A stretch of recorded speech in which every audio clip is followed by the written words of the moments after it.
زيزو ما فيش غير زيزو يعني الصراحه، يعني ده النجم الوحيد اللي تقريبا اتمنيت ان يجي من الزمالك للاهلي. انت بتشجع مين محلي؟ اكيد اهلي. اهلي. مين الافضل بالنسبه لك من تشكيله الاهلي والزمالك؟ محمد الشناوي ولا محمد عواد؟ اكيد الشناوي، كاريزما وروح رياضيه حلوه وقائد يعني. الشناوي يعني اسد افريقيا. اكرم توفيق ولا عمر جابر؟ اكرم توفيق رجوله، واد كده متاصل كده، ابن بلد يعني، من بلد ارياف بس واد يعني ناشف كده، راجل في الملعب بصراحه. لا اكرم روح اقوى في الملعب. بس عمر جابر خبره. عمر جابر هو نجم كبير وعالمي بس كبر. عمر يعني اكرم توفيق دلوقتي هو الافضل، هو الاقوى، هو اللي بيأدي احسن. المسلوسي ولا رامي ربيعه؟ المسلوسي ولا رامي ربيعه؟ لا رامي ربيعه. رامي ربيعه. مش عشان اهلاوي والله، ما بقول كده عشان اهلاوي. يعني انت عندك مثلا زيزو افضل من لعيبه كتير في الاهلي، بس مش بس رامي ربيعه لا افضل من المسلوسي بكتير. ياسر ابراهيم ولا حسام عبد المجيد؟ صعبه دي. ياسر ابراهيم ولا عم مجيد؟ بس يا اختار ياسر، ما اقدرش استغنى عنه. ياسر ابراهيم. عم مجيد. بنتايك ولا يحيى عطية الله؟ لا عطية.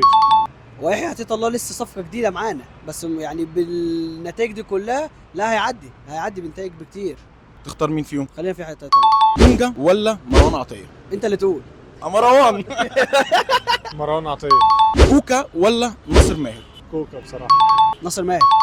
هو كوكا كوكا لعيب صغير ونجم كبير، بس ناصر ماهر لعيب كبير. قفشه ولا عبد الله السعيد؟ لا قفشه طبعا. عبد الله السعيد ولا امام عاشور؟ امام عبد الله السعيد 39 سنه، انت بتتكلم في امام لسه في اللعب في اخر العشرينات، مثلا 28 او 29 تقريبا، يعني عبد الله ما بيأديش نص اللي بيقضيه امام في الملعب. بس امام بيلعب ال 90 دقيقه، عبد الله ما بيقدرش يقاوم لحد اخر ال 90 دقيقه. مصطفى شلبي ولا حسين الشحات؟ مصطفى شلبي برضه مش وحش، بس حسين الشحات لا، يعني حسين الشحات برضه تحب برضه بستمتع بيه وبيلعب، يعني تحسه مهاري قوي، الكرة لما بتيجي تحت رجليه بيعرف يعني يتصرف فيها، ممتع برضه في لعبه. شلبي ولا الشحات؟ الشحات، اعتقد الشحات. زيزو ولا بيرسي تاو؟ لا زيزو. زيزو ما فيش غير زيزو يعني الصراحه، يعني ده النجم الوحيد اللي تقريبا اتمنيت ان يجي من الزمالك للاهلي. غير كده ما فيش. امام انا كنت مش مصدق صفقته لحد ما جه الاهلي اصلا، وهو بيلعب في الاهلي ما كنتش مصدق صفقته اساسا. بس زيزو ده نجم مصر الاول الصراحه. وسام ابو علي ولا ناصر منسي؟ لا ابو علي. وسام طبعا. وسام هداف اكتر، يعني هداف يعني. انت ممكن تشوف بقى فرق الاهداف ما بين وسام وما بين ناصر منسي.